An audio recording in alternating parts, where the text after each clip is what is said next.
AP CM Chandrababu అధ్యక్షతన మంత్రివర్గ సమావేశం కొనసాగుతోంది. పోలవరం, అమరావతి, విశాఖ స్టీల్ ప్లాంట్ అంశాలపై కీలక నిర్ణయాలు తీసుకునే ఛాన్స్ ఉన్నట్లు తెలుస్తోంది. అలాగే సంక్షేమం, అభివృద్ధి కార్యక్రమాల ప్రతిపాదనలపై కేబినెట్లో చర్చిస్తున్నట్లు సమాచారం. గీత కార్మికులకు 10% మద్యం దుకాణాల కేటాయింపుపై ఈ భేటీలో చర్చించనున్నారు. రాష్ట్రంలో మరో 62 అన్న క్యాంటీన్ల ఏర్పాటుపై కేబినెట్లో చర్చించి నిర్ణయం తీసుకోనున్నారు. 113 నియోజకవర్గాల్లో 203 అన్న క్యాంటీన్ల ఏర్పాటుకు గతంలోనే ఆమోదం లభించింది. రాష్ట్ర స్థూల ఉత్పత్తి, వృద్ధి రేటు పెంపుపైన కేబినెట్లో చర్చించే అవకాశం ఉంది. అందరికీ ఇళ్ల పథకం విధి విధానాల జారీకి ఆమోదం తెలిపే అవకాశం ఉంది.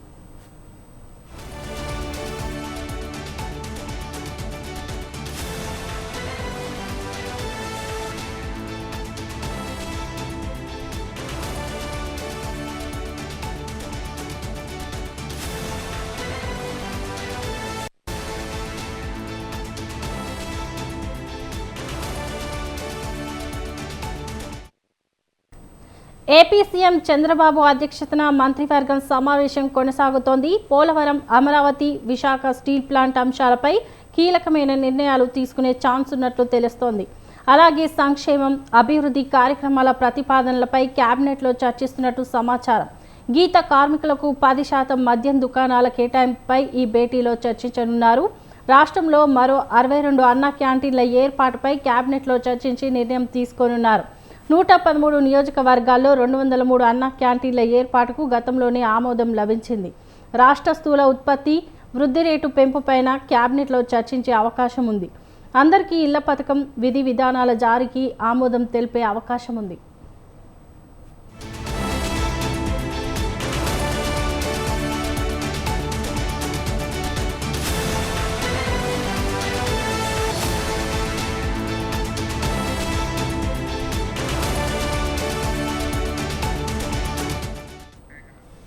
ఇక ఇదే అంశంపై మరింత సమాచారం మనకు అందించడానికి రమేష్ ఉన్నారు.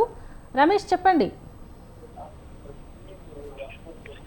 శోభా సీఎం చంద్రబాబు అధ్యక్షతన ఈరోజు ఏపీ కేబినెట్ సమావేశం సచివాలయంలో జరిగింది. ఈ సమావేశంలో పలు కీలక అంశాలకు సంబంధించి కేబినెట్ లో నిర్ణయాలు కూడా తీసుకున్నటువంటి పరిస్థితి కూడా ఉంది. ప్రధానంగా గ్రామీణ ప్రాంతాల్లో అన్న క్యాంటీన్ల ఏర్పాటుకు సంబంధించి ఈ రోజు కేబినెట్ లో చర్చించారు. గ్రామీణ ప్రాంతాల్లో కూడా అన్న క్యాంటీన్లను ఏర్పాటు చేయాలనే ప్రతిపాదనకు ఏపీ కేబినెట్ ఈ రోజు ఆమోద ముద్ర వేసినటువంటి పరిస్థితి ఉంది.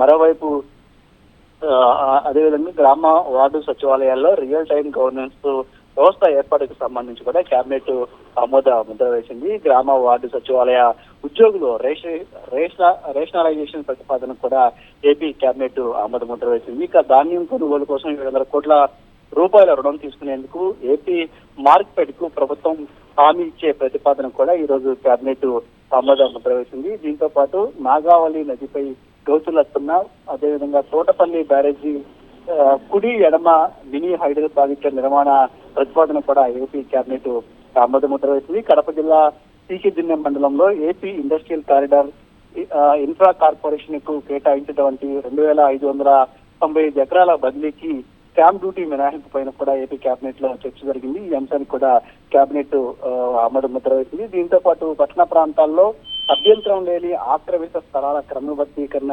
ప్రతిపాదన కూడా ఏపీ కేబినెట్ ఆమోద ముద్ర వేసింది. దీనివల్ల ముఖ్యంగా పేదలు ఎవరైతే పట్టణ ప్రాంతాల్లో గృహాలు నిర్మించుకొని నివాసం ఉంటున్నారో వారికి ఎలాంటి ఇబ్బంది లేకుండా కూడా ప్రభుత్వం క్లియరెన్స్ అయితే ఇచ్చినటువంటి పరిస్థితి ఉంది. వీటితో పాటు మిగిలినటువంటి అంశాలకు సంబంధించి చూస్తే ప్రధానంగా ఈ ఉచిత బస్సు ప్రయాణానికి సంబంధించినటువంటి అంశం పైన కూడా ఈ రోజు కేబినెట్ లో చర్చ జరిగింది. ఇప్పటికే మంత్రుల కమిటీ ఒక నివేదికను కూడా రూపొందించడం జరిగింది. ఆ నివేదన కూడా ఈ రోజు కేబినెట్ ముందు వచ్చడం జరిగింది. ఈ అంశం పైన కూడా కేబినెట్ చర్చ జరిగింది. అలాగే గీత కార్మికులకు మద్యం దుకాణాల్లో 10% షాపులు కేటాయించే అంశానికి సంబంధించి కూడా కేబినెట్ భేటీలో చర్చ జరిగినటువంటి పరిస్థితి ఉంది. దీనికి కూడా కేబినెట్ ఆమోద ముద్ర వేసినట్టు తెలుస్తుంది. దీంతో పాటు సూపర్ 6 పథకాల అమలుకు సంబంధించి కేబినెట్ లో విస్తృతంగా చర్చ జరిగింది. సో తెలుగుదేశం, బీజేపీ, జనసేన అధికారంలోకి వచ్చిన తర్వాత ఈ సూపర్ 6 పథకాలు ఏవైతే ఇప్పటివరకు అమలు చేస్తూ ఉన్నారో వాటి అమలు తీరు ఏ విధంగా ఉంది, ఇంకా వాటిని ఏ విధంగా మార్పులు చేర్పులు చేయాల్సినటువంటి పరిస్థితి ఉందో, వాటిని ఇంకా మెరుగ్గా అందించేందుకు తీసుకోవాల్సినటువంటి చర్యలకు సంబంధించి కూడా కేబినెట్ భేటీలో చర్చించినటువంటి పరిస్థితి కూడా ఉంది. ప్రధానంగా తెలుగుదేశం కూటమి అధికారంలోకి వచ్చిన తర్వాత ఇటువంటి పెన్షన్లకు సంబంధించి కావచ్చు, అదేవిధంగా ఇతర అంశాలకు సంబంధించి కూడా కేబినెట్ భేటీలో చర్చ జరిగినట్టు తెలుస్తుంది. ఇక సీఎం చంద్రబాబు త్వరలో దావోస్ పర్యటనకు వెళ్లాలని భావిస్తూ ఉన్నారు. రాష్ట్రానికి పెద్ద ఎత్తున పరిశ్రమలు రావడంతో పాటు పారిశ్రామికంగా రాష్ట్రాన్ని అభివృద్ధి పదంలో నడిపించడం, అదేవిధంగా యువతకు పెద్ద ఎత్తున ఉద్యోగాల కల్పనకు సంబంధించి తీసుకోవాల్సినటువంటి చర్యల నేపథ్యంలో పర్యటన పైన కూడా ఈ కేబినెట్ లో చర్చకు వస్తుంది. దీంతో పాటు మిగిలినటువంటి అంశాలకు సంబంధించి కూడా ఈ రోజు కేబినెట్ ఆమోద ముద్ర వేసేటువంటి పరిస్థితి ఉంది. Right, thank you Ramesh.